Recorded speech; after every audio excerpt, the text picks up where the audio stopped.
Hello students, आज हम start करने वाले हैं चैप्टर 8 और चैप्टर 8 जो है वो बहुत ही स्पेशल चैप्टर है क्योंकि इसमें हम स्टडी करने वाले हैं ट्रिग्नोमेट्री।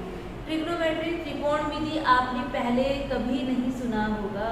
ये शब्द ट्रिग्नोमेट्री त्रिकोणमिति ये शब्द आप पहली बार सुन रहे हैं और इससे रिलेटेड जो भी हम पढ़ाई करने वाले हैं, जो भी हम सीखने वाले हैं, वो आज से पहले आपने पिछली क्लासों में, पिछली कक्षाओं में कभी नहीं किया होगा। आज जो हम स्टार्ट करने वाले हैं उससे पहले मैं थोड़ी सी डिस्कशन करूंगी। सबसे पहले आप सोचिए त्रिभुज। त्रिभुज को आपने बहुत बार पढ़ा है। त्रिभुज कितने प्रकार के होते हैं? समकोण त्रिभुज, न्यूनकोण त्रिभुज, बहुभुज, समबाहु त्रिभुज और द्विबाहु त्रिभुज। इस तरह से आपने बहुत सारे त्रिभुज पढ़े हैं। लेकिन त्रिभुज हम किस लिए पढ़ते हैं? त्रिभुज का हमारी ज़िंदगी में क्या महत्व है? हम क्यों उसके बारे में पढ़ रहे हैं? उसको पढ़ने का फ़ायदा क्या है?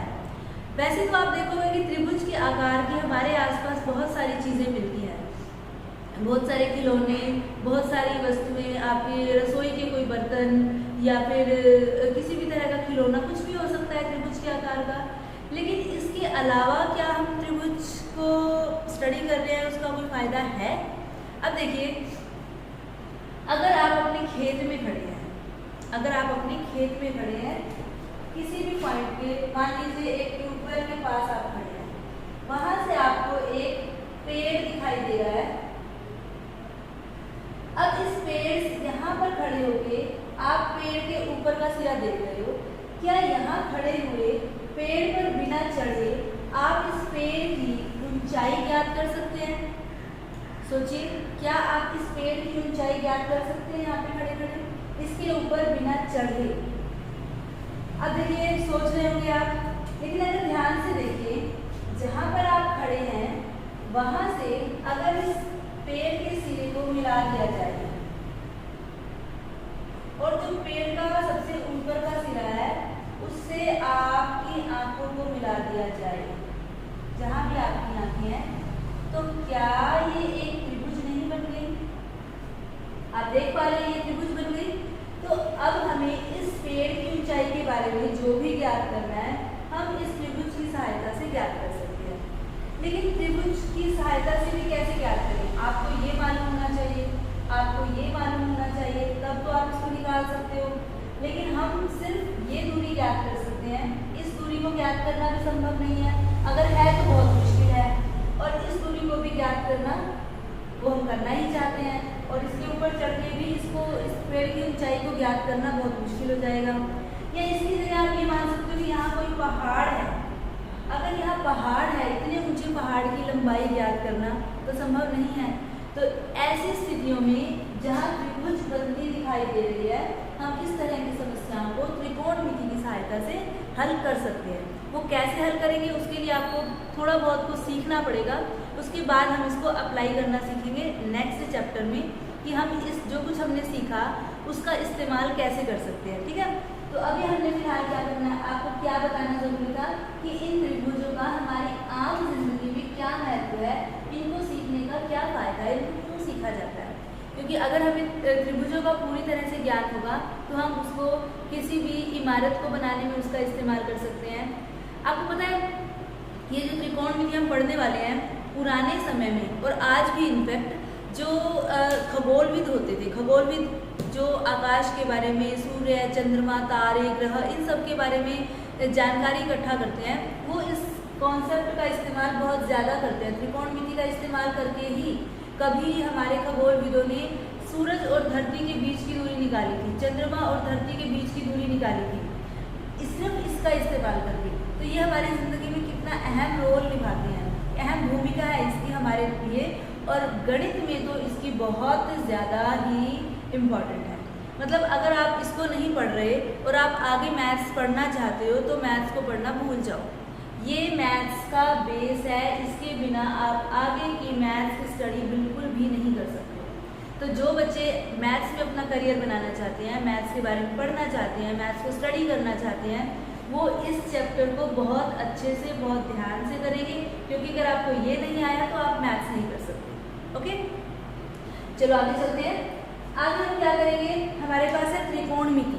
त्रिकोणमिति जो हमारे चैप्टर का नाम है क्या है? त्रिकोणमिति क्या है? त्रिकोणमिति क्या करती है? त्रिकोणमिति किसी भी त्रिभुज की भुजाओं और ये जो कोण है इनके बीच में क्या संबंध है, कोणों की सहायता से भुजाएं कैसे ज्ञात की जाएं, भुजाओं की सहायता से कोण कैसे ज्ञात किए जाएं, इन आपस में जो संबंध है उस संबंध को जब हम स्टडी करते हैं उसको हम क्या बोलते हैं? त्रिकोणमिति। उसके बाद हमारे पास जो तीसरा पॉइंट है इस चैप्टर में वो क्या है? कोणों के त्रिकोणमितीय अनुपात। हम हर कोण के हिसाब से कुछ अनुपात निकालते हैं भुजाओं के, और उन भुजाओं के अनुपातों को हम क्या बोलते हैं? त्रिकोणमितीय अनुपात। और उन त्रिकोणमितीय अनुपातों को हमने कुछ विशेष नाम भी दिए हुए हैं। क्या नाम दिए हुए हैं वो हम आगे पढ़ेंगे। और उसके बाद इन अनुपातों के हिसाब से कुछ सर्वसमीकाएं हैं। सर्वसमीकाएं क्या होती हैं? जो हमेशा सत्य रहती हैं। एक फॉर्मूला टाइप, आप उस सूत्र को कहीं पर भी इस्तेमाल कर सकते हो। जैसे आपने 9th क्लास में इस तरह की सर्वसमीकाएं की थी, a + b का स्क्वायर a² + b² + 2ab। इस तरह की सर्वसमीकाएं आपने ज्ञात की थी। तो ये क्या थी? आप इसको कहीं पर भी अप्लाई कर सकते थे। इसी तरह से आपके पास त्रिकोणमितीय सर्वसमीकाएं हैं जिनको आप कहीं पर भी अप्लाई कर सकते हो एक फॉर्मूले की तरह।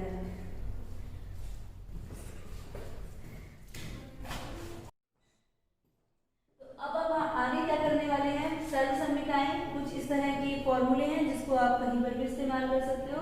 उसके बाद नेक्स्ट है त्रिभुज की भुजाएं और न्यून कोण। ये थोड़ा सा इस चैप्टर का थोड़ा बेस है, आपको ध्यान से समझना है। अगर हम किसी भी समकोण त्रिभुज की बात कर रहे हैं तो समकोण त्रिभुज में एक तो 90 डिग्री का कोण होता है, ठीक है। बाकी जो दो कोण बच जाते हैं वो कैसे होते हैं? न्यून कोण, 90 डिग्री से छोटे होते हैं। वो 30 डिग्री का हो सकता है, वो 60 का हो सकता है, वो 45 का हो सकता है, वो 55 का हो सकता है, वो 50 का हो सकता है, लेकिन 90 से छोटा रहेगा हमेशा, ठीक है।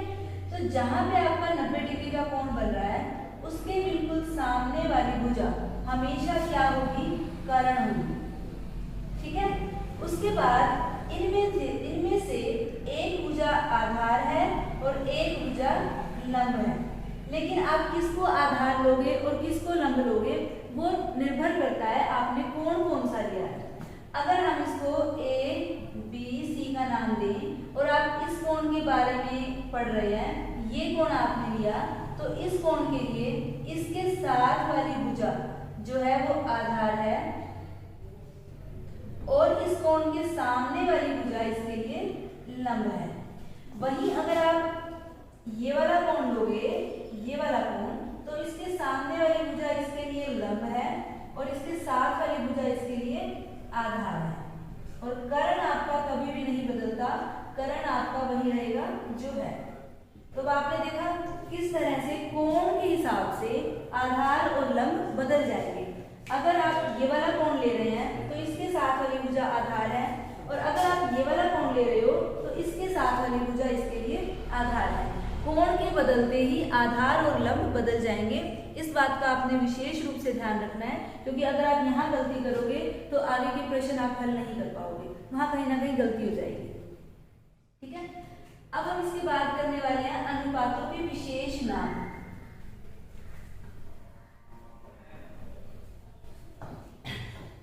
हमने इन अनुपातों को विशेष नाम दिए हुए हैं। अगर मैंने यहाँ एक त्रिभुज बना दी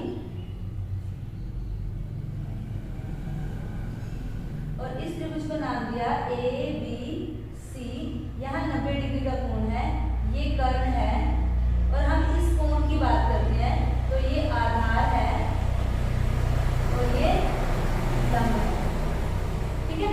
तो अब हम क्या करेंगे? सबसे पहला जो अनुपात है वो है एंगल A का, कोण A का साइन। इसी तरह से कोण A का कोसाइन, कोण A का टेंजेंट, कोण A का कोटेंजेंट, कोण A का सीकेंट। 1 2 3 4 5 6 ये हैं sine, cosine, tangent tangent, cotangent, secant और कोसिकेंट का कोसिकेंट। ये 6 तरह के अनुपात हैं और इसको हम कोण के हिसाब से चलेंगे। कोण ए का साइन, कोण ए का कोसाइन। आप इसको शॉर्ट फॉर्म में क्या लिखोगे? साइन लिख के ए, यहाँ पर कोस ए, यहाँ टेंजेंट ए और यहाँ पर कोटेंजेंट ए, यहाँ सीकेंट ए और यहाँ कोसिकेंट ए। इस तरह से इनकी शॉर्ट फॉर्म है, हम ये शॉर्ट फॉर्म इस्तेमाल करेंगे। और अगर आप इसका कोण बदल दो, इस कोण की बजाय ये वाला कोण लेंगे तो इस एंगल के हिसाब से हम क्या लिखेंगे? साइन सी कोस सी टेंजेंट सी। देखो ये वाला एंगल बदल जाएगा। अगर यहाँ ए है तो यहाँ हमने क्या लिखा? सी लिखा। ठीक है, अब ये तो सिर्फ नाम है, इनको ज्ञात कैसे करेंगे, इनको निकालेंगे कैसे?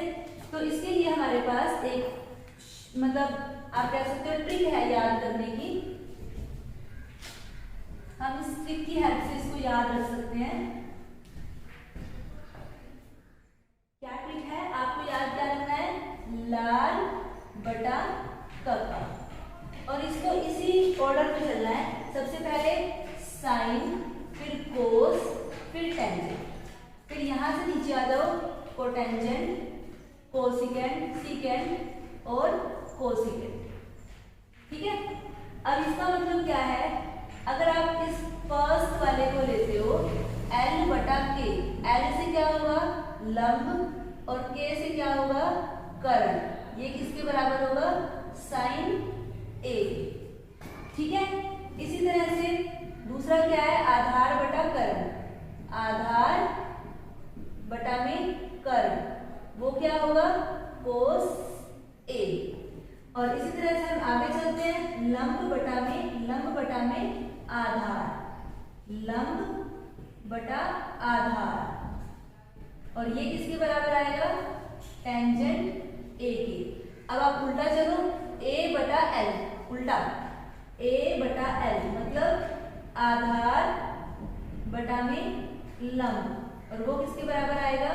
कोटेंजेंट ए के। इसी तरह से आप सबको लिख सकते हो। अब ध्यान क्या रखना है? ध्यान रखने वाली बात क्या है कि लंब और कर्ण आप जो लोगे उसी के हिसाब से ये कोण बनेगा। अगर आप ये कोण लेना चाह रहे हो तो आधार ये, लंब ये, लेकिन अगर आप यहाँ पे सी कर दोगे तो आपका आधार ये बन जाएगा, लंब ये बन जाएगा। ठीक है, इस तरह से हम 6 अनुपातों को निकाल सकते हैं। और एक सबसे इंपॉर्टेंट जो और इंटरेस्टिंग बात क्या है, कि मान लो यहाँ पे 30 डिग्री का कोण है।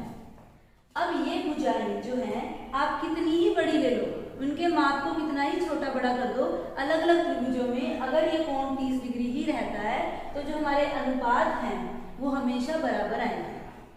आप त्रिभुज को बदल सकते हो लेकिन कोण को नहीं बदलना। कोण सेम है, त्रिभुज अलग अलग है, तो ये अनुपात आपका वही आएगा। अगर यहाँ पे आपका अनुपात 4/3 आ रहा है तो भुजाओं को बड़ा छोटा करने के बाद भी 4/3 ही आएगा। ठीक है, अब इसके जो क्वेश्चंस हैं, थोड़े एग्जाम्पल्स हैं, वो हम नेक्स्ट वीडियो में करेंगे। और यहाँ तक अगर आपको कोई भी प्रॉब्लम है तो आप प्लीज़ मुझे कमेंट सेक्शन में लिखकर ज़रूर बताइएगा। Thank you.